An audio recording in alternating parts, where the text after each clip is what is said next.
Paano kung wala ka ng sweldo pagtanda? Imagine this, isang araw, gigising ka at wala ka ng trabaho. Wala ng sweldo, pero may gastos pa rin. Handa ka ba sa araw na yan?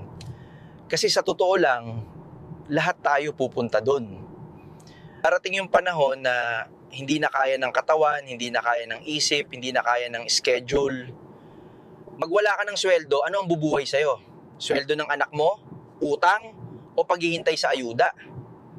Ka-viewers, kung ngayon nga may sweldo ka, hirap ka na mag-budget, paano pa pag wala na?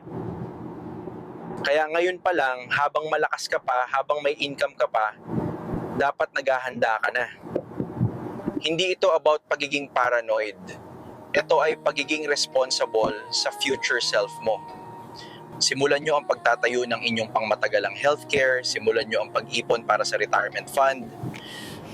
Start building something na magpapatuloy kahit wala ka ng pinanggagalingan ng income. Kasi tandaan mo, the day you stop working, your money should start working for you.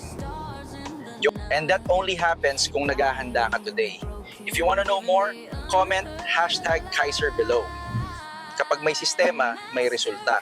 Kung gusto mong matutunan ng sistemang ito, message mo lang ako, IMG Way. To learn more, bumisita ka sa aming opisina sa The World Center Building, IMG 10th floor. Address 330 San Gil J. Puyat Avenue, 200 Makati City, Metro Manila. Hanapin sina Mike and Sally Maneklang.